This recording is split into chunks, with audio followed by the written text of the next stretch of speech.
안녕하세요. 앞으로 2주 동안 진행될 강화학습을 맡은 컴퓨터 소프트웨어 학부 박준영입니다.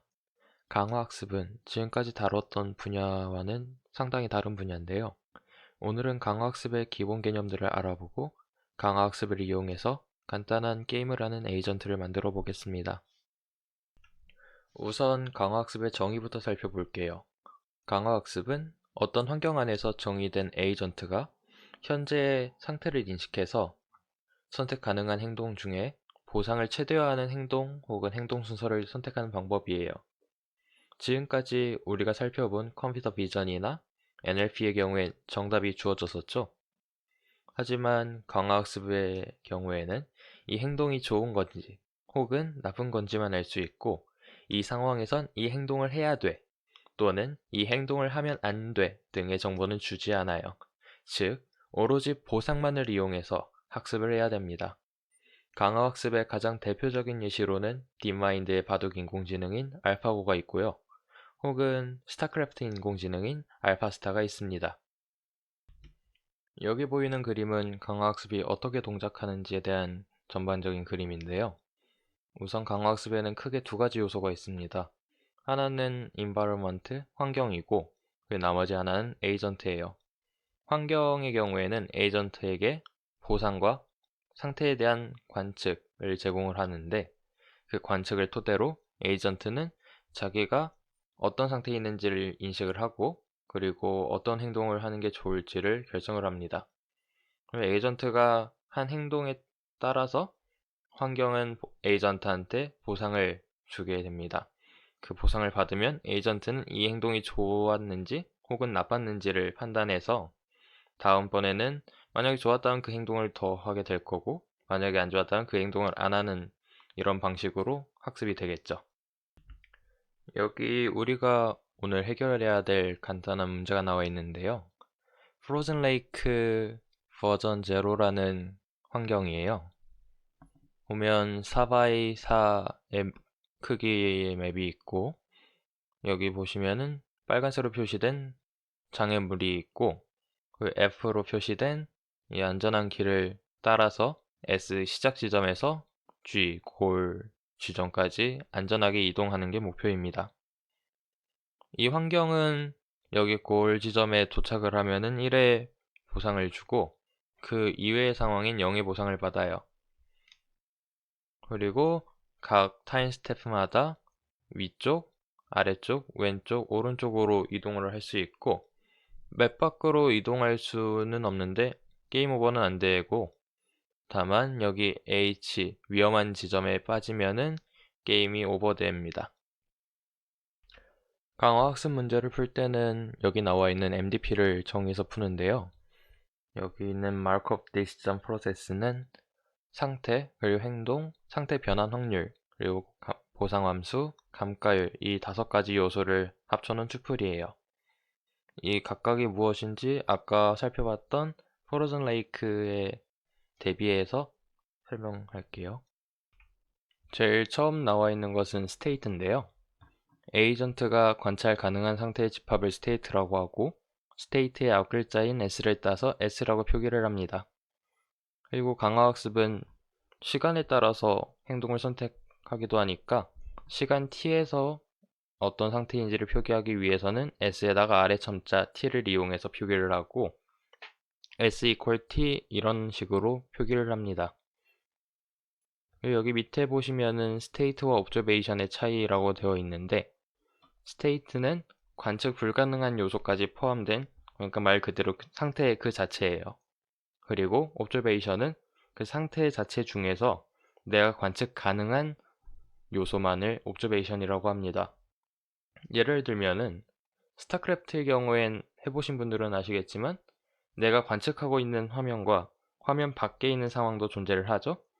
하지만 화면 밖에 있는 상황은 내가 관측할 수가 없기 때문에 옵저베이션은 그 전체 게임 중에서 내가 볼 수 있는 부분만을 말하고, 스테이트는 전체를 다 통합해서 게임 자체를 스테이트라고 할 수가 있어요.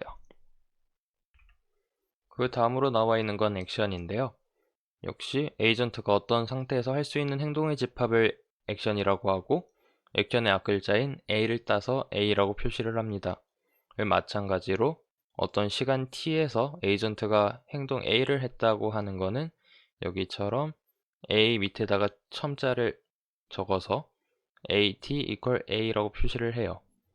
여기 밑에 보시면은 프로즌 레이크에서 할 수 있다고 했었던 상하 좌우 이동이 있는데, 예를 들어서 지금 이 플레이어가 위쪽으로 이동한다고 하면은 AT equal up 이런 식으로 표기를 하면 되겠죠. 그 다음으로는 리워드 펑션입니다. 리워드 펑션은 지금까지 제가 계속 말씀드렸지만 에이전트가 학습할 수 있는 유일한 정보예요. 에이전트는 이 리워드 펑션만을 이용해서 학습을 할 수 있습니다. 리워드 펑션의 수학적인 정의는 여기 밑에 나와 있는 수식처럼 되어 있는데요. 뭔가 복잡해 보이지만 천천히 살펴보면은 어떤 시간 t에서 상태가 s이고 그 상태에서 어떤 행동을 했을 때 받을 보상에 대한 기대값이에요. 그러니까 어떤 상태에서 이 행동을 하니까 평균적으로 이 정도의 보상을 받았다라는 걸 리워드 펑션이라고 해요. 당연히 이 정보를 바탕으로 에이전트가 어떤 행동이 좋고 나쁨을 가려서 학습할 거기 때문에 보상 함수가 어떻게 정의되냐에 따라서 에이전트의 행동 양상이 달라질 수가 있어요. 예를 들어서 80%의 확률로 5,000원을 주는 A란 버튼이 있고 60%의 확률로 5,000원을 주는 B란 버튼이 있으면 처음에는 뭐 에이전트가 B를 계속 선택한다고 해도 나중에는 보상의 기대값이 큰 A 버튼을 누르게 되겠죠. 이런 식으로 보상 함수가 어떻게 생겼냐에 따라서 에이전트의 행동 양상이 완전히 달라질 수가 있어요.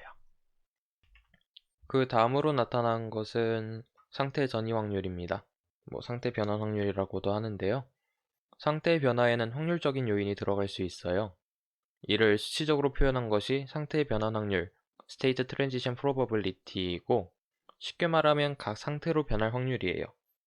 여기 밑에 있는 수학 수식이 있지만 어떤 상태 S에서 어떤 행동을 했을 때 그 다음 상태가 S'이 될 확률을 이 상태 변환 확률이라고 하는데, 몇 가지 예시를 들어볼게요.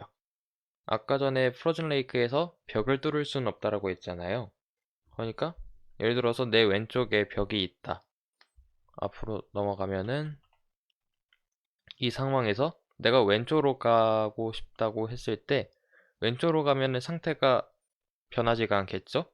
그럼 이 상황, 그러니까 이 상황 ST equal S에서 왼쪽으로 가는 AT equal left, 이때의 상태 변이 확률은 0이겠죠. 반대로 어떤 문을 연다라고 했을 때 그 문이 일정 확률로 열린다고 하면은 이때 상태 변환 확률, 이 상황에서 문이 열리는 상황으로 변하는 그 확률은 3분의 1이 되겠죠. 그 다음으로는 조금 어려운 개념인데 감가율 혹은 할인율이라 불리는 디스카운트 팩터예요. 에이전트는 항상 행동을 결정하는 그 시점에서 판단을 내립니다. 그러니까 미래에 받을 보상도 현재로 끌어들여서 현재 관점으로 보상의 크기를 평가해야 되는데, 조금 더 정확하게 말하자면 에이전트는 그 보상을 얼마나 시간이 지나서 받는지를 고려해서 현재의 가치로 따집니다.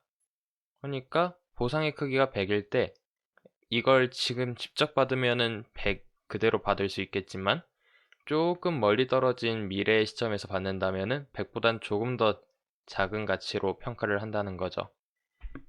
뭔가 어려우니까 예시를 하나 들게요. 예를 들어서 로또에 당첨됐다고 가정을 해볼게요. A은행에서는 당첨금 1억 원을 지금 당장 주겠다고 하고 B은행에서는 나중에 1억을 드리겠다고 하는데, 이 A은행에서 지금 당장 주는 1억이랑 B은행에서 미래의 1억이랑은 뭔가 가치가 다를 거예요.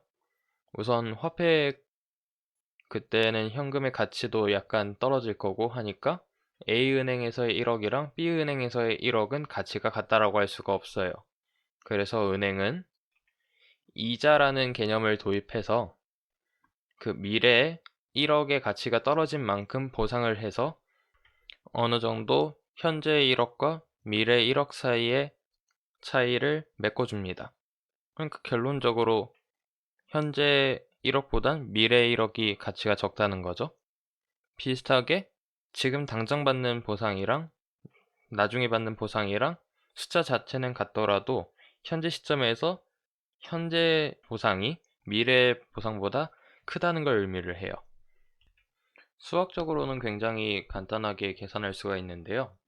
보통 감가율은 감마로 표기해서 0과 1을 포함한 그 사이의 값을 갖고 현재 시간 t로부터 시간 k가 지난 이후의 보상을 계산을 한다면, 그러니까 어뢰 t 플러스 k만큼의 보상이 미래에 주어준다면 현재 시점의 이 보상은 감마의 k-1제곱 곱하기 어뢰 t 플러스 k가 됩니다. 한 가지 예시를 들자면 감가율을 0.9라고 하고 현재 시점에서부터 플러스 1, 플러스 2, 플러스 3에 받을 보상이 각각 100이라고 하면은 현재 시점에서의 이 보상들은 이렇게 밑에처럼 계산이 되겠죠? 어뢰 t 플러스 1의 현재 가치는 k-1이 0이니까 그냥 그대로 100이 될 거고, 그리고 t 플러스 2에서의 보상의 가치는 여기에다 감마를 한번 곱해야겠죠? 그래서 0.9 곱하기 100해서 90. 그리고 어뢰 t 플러스 3의 현재 가치는 아까보다 감마가 하나 더 곱해져서 감마의 제곱 곱하기 어뢰 t 플러스 3 해서 81이 됩니다. 여기 보시면 알겠지만 점점 시간이 갈수록 같은 보상이지만 크기가 작아지는 걸 알 수 있어요. 이런 식으로 계산을 하는 걸 감가율이라고 합니다. 이제 MDP에 대한 5가지 요소 설명은 다 끝났고요. 그 다음으로 살펴볼 것은 폴리시, 즉 정책입니다. 이 정책이라는 것은 모든 상태에서 에이전트가 할 행동을 의미하고, 상태가 입력으로 들어오면 행동을 출력하는 일종의 함수라고 볼 수 있어요. 이 행동을 출력한다는 게 주로 어떠한 행동을 할 확률을 나타냅니다. 그러니까 확률 함수로 나타내는 거죠. 강화학습 문제는 최적 정책을 찾는 거라고 할 수 있는데요. 그러니까 보상을 최대로 하는 정책을 찾는 게 목적이 되는 거죠. 수학적인 수식으로는 시간 t에 에이전트가 S란 상태에 있을 때 A를 할 확률로서 나타내는데, 여기 밑에 있는 것처럼 조건부 확률로 나타내요. 조건부 확률에 어떤 상태 S일 때 어떠한 행동 A를 할 확률로 이 파이 A바 S로 정책을 표시를 합니다. 이제 본격적으로 실습을 시작할 건데요. 컴퓨터 비전의 MNIST나 NLP의 쿼드 같이 좋은 예제가 강화학습에도 있습니다. 오픈AI라는 단체에서 만든 강화학습 환경, 다양한 강화학습 환경을 제공해주는 툴킷인데요. 유명한 아타리 게임들 혹은 클래식 컨트롤, 그리고 무저코라는 컨티뉴어스한 환경에서의 컨트롤, 혹은 로보틱스나 알고리즘 등의 환경이 구현되어 있어요. 자세한 것은 여기 나와 있는 오픈AI 짐 주소 들어가면은 이런 식으로 어떤 환경이고 어떤 이름을 가지고 있는지 나옵니다.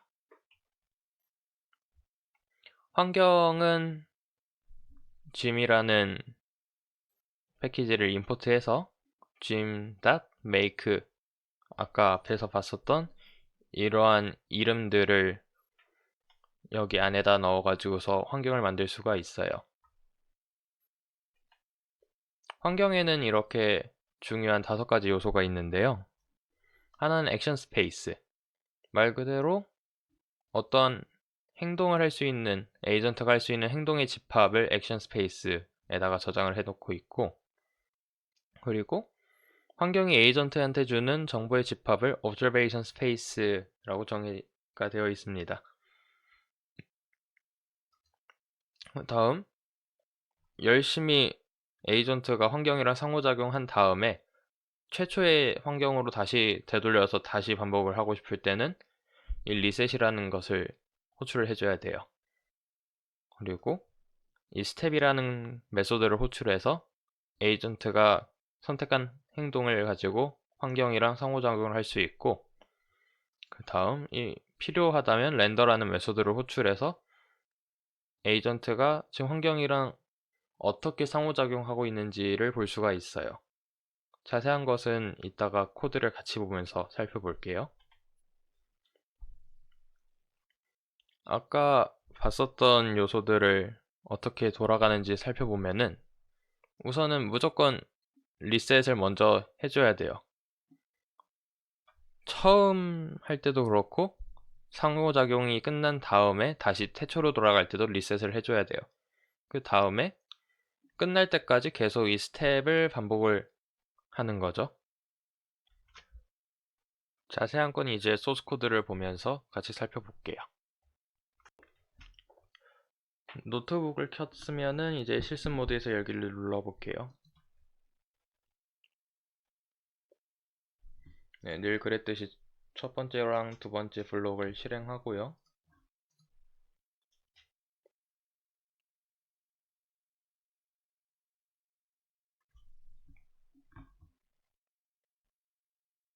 네, 설치가 완료되었으면은 이제 여기 밑에 있는 아까 PPT에서 봤었던 코드가 있네요.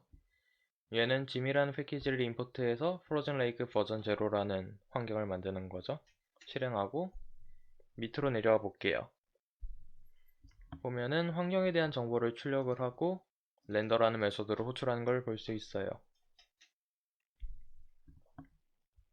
우선 옵저베이션 스페이스가 출력된 걸 보면 디스크리트라고 되어 있고 그거의 크기는 16이라 되어 있죠.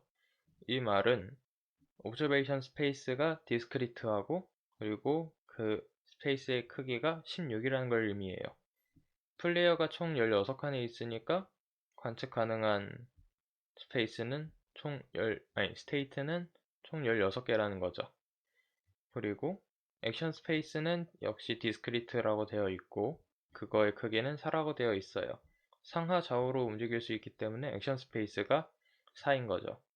마지막으로 렌더 메소드의 호출 결과는 여기 나와 있는 것처럼 4x4인 맵에 현재 플레이어의 위치는 빨간색으로 표시가 되어 있는 걸 볼 수 있어요. 다음으로 넘어가면요. 우선 뭔가 스텝을 밟기 전에 무조건 리셋을 호출해 줘야 된다고 했죠? 아까 오픈AI 짐이 어떻게 돌아가는지 그림 나왔던 것처럼 처음에는 리셋을 호출해 주고 이 리셋 메소드는 최초의 옵저베이션을 반환을 해준대요. 그래서 그 옵저베이션을 state라는 변수에다 담아서 출력을 해주고 그 다음에 또 step이라는 메소드를 호출을 하는데 여기 액션 스페이스에서 의미로 하나를 골라서 행동을 합니다. 그러면 이 step이라는 메소드는 next state 그러니까 행동을 한 다음의 상황 그리고 리워드 행동에 대한 보상 그리고 끝났는지 에피소드가 끝났는지 여부를 나타내는 none이라는 변수 그리고 뭐 기타 정보를 같이 반환을 해줍니다. 얘를 실행해 볼게요. 보시면 최초의 스테이트는 제로라고 나와 있는 걸 볼 수 있어요. 그 말은 0번째 칸에 있다는 뜻이죠. 그리고 어떠한 행동을 했는데 next state가 4래요. 그 말은 즉슨 아래로 이동했다는 얘기겠죠. 0, 1, 2, 3, 4니까요. 그리고 당연히 꼴인 지점에 가거나 아니면은 H인 지점에 가지 않았기 때문에 끝나지도 않았어요. 그래서 이걸 종합해 보면은 우선은 환경을 만들어줘요. 그 다음에 에피소드를 시작하기 전에는 반드시 리셋을 해주고 그리고 얘는 필요가 없을 수도 있지만 뭐 상황에 따라서 필요할 수도 있으니까 출력을 하고 그리고 어떤 에이전트가 행동을 결정을 하겠죠? 그럼 그 결정한 행동을 스텝 메소드에다 넘겨줘서 이러한 정보들을 얻은 다음에 만약에 끝났으면은 뭐 리워드 바탕으로 어떤 행동을 한 다음에 반복문을 빠져나오고요. 그게 아니라면은 스테이트에다가 새로운 스테이트를 대입해서 계속 이 반복문을 실행을 할 거예요. 한번 실행을 해볼게요.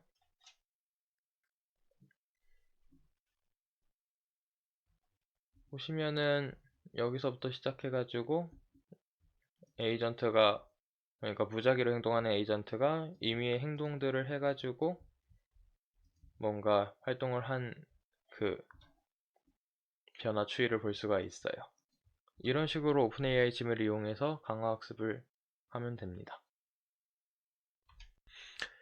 지금까지 MDP를 이루는 5가지 요소를 살펴보았고, 이제부터는 개념을 확장해서 실질적으로 어떻게 강화학습에 적용할 수 있을지 알아보겠습니다. 에이전트는 리워드, 즉 보상을 통해서 행동이 좋은지 나쁜지를 알 수 있었죠. 하지만 지금 당장의 보상뿐만 아니라 앞으로의 보상도 고려하면 더 좋을 거예요. 예를 들어 지금 당장은 좋을지 몰라도 먼 미래에는 안 좋은 액션일 수 있고, 반대로 지금 당장은 안 좋을지 몰라도 먼 미래에는 좋은 액션일 수 있어요. 그래서 현재 상태에서 앞으로 받을 보상의 총합인 리턴을 새로 정의할 수 있고요. 리턴은 보통 여기 나온 것처럼 G의 T로 표기를 합니다. 그냥 리워드에다가 디스카운트 팩터를 곱한 것들을 더한 거고요. 시그마 노테이션을 사용한다면 이렇게도 표현할 수 있을 겁니다. 하지만 앞에서 살펴본 리턴은 정의상 에피소드가 끝나야지만 그 값을 계산할 수 있어요. 하지만 에피소드가 엄청 길거나 혹은 와우 같은 게임은 끝나지 않을 수도 있겠죠? 그래가지고 짧은 시간 안에 구할 수 있으면 좋지만 그렇지 않을 땐 그냥 현재 정보만을 가지고 어떤 추정값을 계산해서 그 값을 이용하는 게 좋을 수도 있어요. 그래서 이 추정값을 이용해서 계산하자 해서 나온 게 value 펑션, 즉 가치함수입니다. 가치함수는 return의 기대값으로 정의되고요. 이렇게 정확한 값이 아니라 return의 기대값, 그러니까 근사치라는 뜻이죠. 가치함수의 매개 변수는 여기 s, 즉 state만 필요한 걸 알 수 있는데요. 이거는 이 현재 상태만 보고서 반환값을 추정한다는 얘기죠. 그래서 앞에서 본 value 펑션은 state value 펑션이라고 합니다. 매개 변수를 state 하나만 받기 때문이죠. 하지만 편의상 보통 value 펑션 혹은 가치함수라고 합니다. value 펑션을 통해서 어떤 상태의 가치를 알 수 있게 됐으니까 이제 이 정보를 토대로 어떤 행동을 취할지 판단하면 되겠죠? 예를 들어 그리디하게 가장 value 펑션의 값이 높은 상태로 가면 될 거예요. 하지만 가치함수만 가지고 행동을 선택하기엔 조금 어려워요. 왜냐하면 리턴을 계산해야 되다 보니까 다음 스테이트에 대한 모든 정보가 필요하고, 거기서 더 나아가서 어떤 스테이트가 가장 좋은지는 알겠는데 그 스테이트로 가기 위해선 어떻게 해야 되는지도 알아야 돼요. 하지만 액션 자체의 가치를 알 수 있다면, 그러니까 어떤 행동을 하는 게 조금 더 가치 있는지 혹은 안 좋은지를 알 수 있다면 방금 말했던 2가지 어려운 점을 극복할 수 있어요. 이를 액션 밸류 펑션이라고 하고 보통 Q 함수라고 합니다. Q 함수는 그냥 밸류 펑션의 여기 조건문에 해당하는 부분에 액션을 추가한 거예요. 수학적인 기호는 역시 expectation, 그러니까 기대값으로 표기를 할 수 있고요. 앞에서 보시면 알겠지만 이 value 펑션의 정의랑 Q 함수의 정의는 비슷한데 여기 하나 액션이 추가됐다라는 것만 차이가 있어요. 가치함수와 Q 함수의 관계는 아래 수식과 같아요. 그냥 각 행동을 했을 때 앞으로 받을 보상인 Q 함수를 정체에게 곱한 다음에 이 값들을 모두 다 더하면은 이게 value 펑션이 돼요. 다시 가치함수의 정의로 돌아와 보면요. 가치함수는 return의 기대값이었죠. 다시 이 return은 정의대로 풀면은 아래처럼 될 거예요. 여기에서 이 감마 부분을 묶으면은 이렇게 묶을 수 있을 거고, 이 뒷부분은 결국에는 다시 t 플러스 1 시점의 return이죠. 그래서 value 펑션은 이렇게도 쓸 수 있고, 이 return은 다시 value 펑션으로 근사할 수 있기 때문에 이 return 부분만 value 펑션으로 바꿔주면 이런 수식을 얻을 수가 있어요. 즉, 이 value 펑션을 다음 스테이트의 value 펑션으로 표현을 하는 거죠. 이 수식을 벨만 방정식이라고 하고, 강화학습은 결국엔 이 벨만 이퀘이션을 어떻게 풀 것인지 그거에 대한 이야기예요. Q 함수도 마찬가지로 그냥 Q 함수의 정의에서 리턴의 정의를 풀어가지고 정리를 해주면 역시 Q 함수도 다음 스테이트에 대한 Q 함수로 표현하는 이런 벨만 이퀘이션을 얻을 수가 있어요. 앞에 벨만 이퀘이션을 풀어서 Q 함수를 잘 만들었다면 최적의 정책, 그러니까 최선의 선택은 다음과 같이 그리디하게 정의를 할 수 있을 거예요. Q 함수의 값을 가장 크게 하는 액션을 선택하면 최적의 정책이겠죠? 그렇기 때문에 Q 함수를 잘 만드는 게 중요하고, 이제 앞으로 바로 배울 Q러닝이 Q 함수를 만드는 방법 중에 하나가 돼요. Q러닝의 알고리즘을 살펴볼게요. 우선 Q러닝을 시작할 때 제일 먼저 Q 함수를 초기화해줘요. 예를 들어 전부 다 0으로 한다든지 임의의 값으로 초기화한다든지 이런 식으로 초기화를 해주고, 그 다음부터는 이제 에피소드를 반복하면서 학습을 합니다. 에피소드는 먼저 상태를 초기화해야 되죠. 그러니까 오픈AI 짐에서 리셋 메소드를 호출하는 부분이 될 거예요, 여기는. 그리고 여기 2번은 에피소드를 진행하는 거겠죠. 우선 에피소드 한 스텝마다 에이전트가 액션을 만들어야 되는데, 큐러닝에서는 Q 함수를 이용해서 액션을 선택하게 돼요. 뭐 여기서 엡실론 그리디 등의 방법을 사용한다는데 자세한 건 코드를 통해서 알아보고요. 그 다음에 행동 A를 구했다면 행동 A를 수행하고, 그러니까 스텝 메소드를 호출하고, 스텝 메소드는 이제 보상과 다음 스테이트를 주겠죠. 그래서 이 얻은 것들을 통해서 다음 수식에 따라 Q 함수를 업데이트를 할 수가 있어요. 그 다음에 이제 상태 S를 S'으로 변경해가지고 계속 에피소드를 이어나간 다음에 에피소드가 끝나면은 다시 1번으로 돌아오면 되겠죠? 이래가지고 적절히 에이전트가 잘 학습이 됐으면은 이제 학습을 끊어주면 됩니다. 그 전까지는 계속 돌려주면 되고요. Q 함수의 업데이트 수식을 조금 자세하게 살펴볼게요. 여기 목표 마이너스 추정값의 관점으로 볼 수 있다고 했는데, 이 관점에서 보면은 이 앞부분은 목표가 되겠죠? 그리고 이 뒷부분은 Q 함수가 있는데, 이 수식은 즉 이 Q 함수를 이 목표에 가깝게 하겠다라는 거예요. 그런데 이 앞부분을 보면은 Q 함수의 정의랑 유사하죠? 여기 앞에 보시면은 이 수식이랑 비슷하게 생긴 걸 볼 수 있어요. 근데 다만 한 가지 다른 거는 앞에 max가 붙었다는 거죠. 이건 왜 그러냐면 에이전트가 최적의 행동을 한다라고 가정을 했을 때 에이전트가 선택한 행동은 Q 함수 값이 가장 큰 거예요. 그렇다 보니까 Q 함수 대신에 Q 함수의 최대값을 쓸 수가 있어요. 그래서 뭐 결론적으로 이 업데이트 수식대로 업데이트를 거듭할수록 최적의 Q 함수를 얻을 수 있겠죠. 이제 Q러닝에 대한 소스 코드 보면서 같이 살펴볼게요. 네, 이번에도 노트북을 켜셨으면은 실습 모드에서 열기를 누를게요. 역시 이번에도 GPU를 쓰지 않을 거기 때문에 런타임을 굳이 바꾸실 필요는 없어요. 우선 아까와 마찬가지로 첫 번째랑 두 번째 블럭을 실행할게요.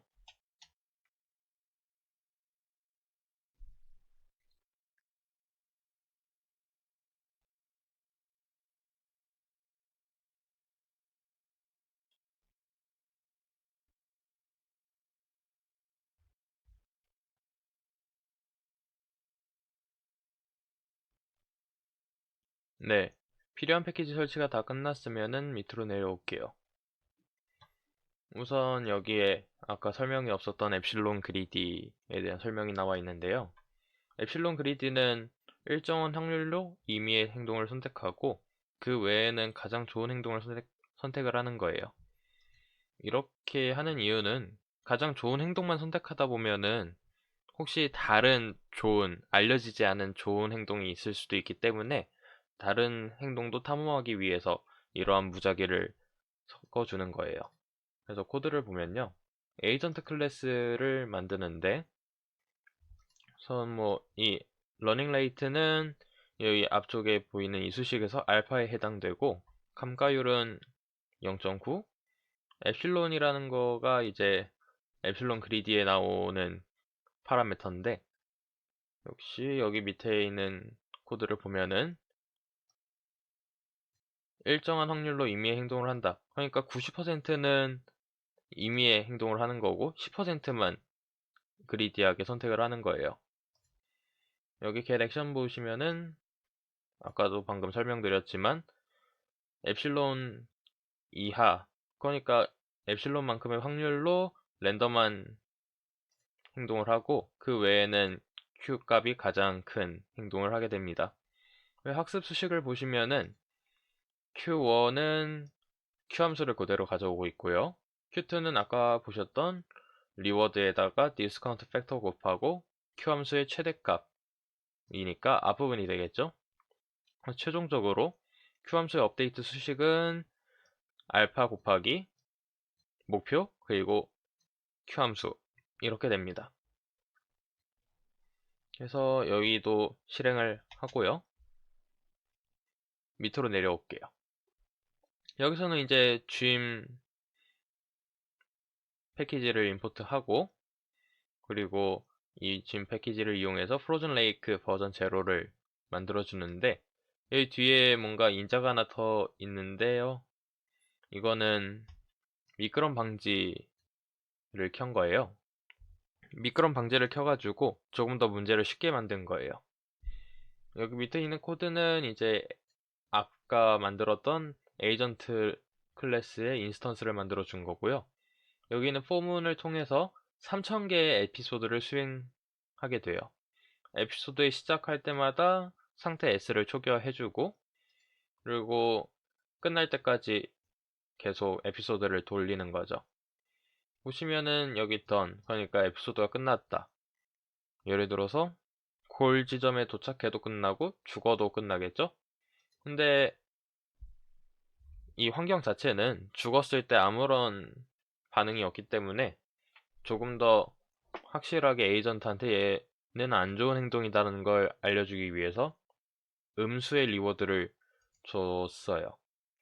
그래서 음수의 리워드를 학습하게 되고 그 외에는 그냥 리워드 주는 대로 학습이 될 거예요. 그리고 스테이트를 넥스트 스테이트로 바꿔줘가지고 계속 학습을 하게 됩니다. 이걸 한번 돌려볼게요. 조금 시간이 오래 걸릴 텐데 아니네요. 금방 끝났네요. 네, 일단 학습이 다 됐을 거예요. 그럼 이제 학습이 잘 됐는지 볼게요. 우선 무작위성을 지우기 위해서 엡실론을 0으로 바꾸었어요. 이러면 이제 무작위로 선택할 확률이 0이 되니까 바로 최적의 선택만 하겠죠. 이번에는 에피소드 반복할 필요 없이 한 에피소드만 돌릴 거고요. 트레이닝 하는 거 제외하면은 위에랑 거의 비슷해요. 그리고 여기 한 가지 더. 에이전트가 어떻게 행동하는지 그 추이를 보기 위해서 랜덤 에소드도 호출해주고 있어요. 얘를 실행해 볼게요. 네. 보시면은 여기에 뭔가 값들이 나와 있는데 이 값들은 여기 보시면은 Q 값을 출력해 주는 걸 볼 수 있어요.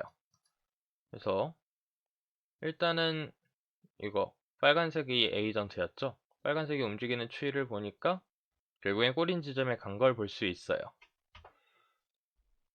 그리고 실제로 여기에서 보면은 꼬린 지점으로 가는 리워드는 1이죠. 왜냐면은 도착했을 때 1의 리워드를 받으니까요. 그리고 여기 쪽 보면은 이 상태에서 위쪽으로 가면은 죽겠죠. 그래서 실제로 위쪽으로 갔을 때 Q 함수가 음수인 걸 볼 수 있어요. 왜냐하면 죽으니까요. 그리고 여기서도 아래쪽으로 가면 죽겠죠. 그렇기 때문에 아래쪽에 해당하는 Q 함수가 음수인 걸 볼 수 있어요. 이런 식으로 강화학습의 가장 기초적인 Q러닝에 대해서 알아보았습니다. 이렇게 강화학습의 첫 시간이 끝났고요. 혹시 질문사항이 있으시면 카카오톡이나 혹은 슬랙 등을 이용해서 질문해 주시면 제가 답변해 드리도록 하겠습니다. 감사합니다. 고생하셨습니다.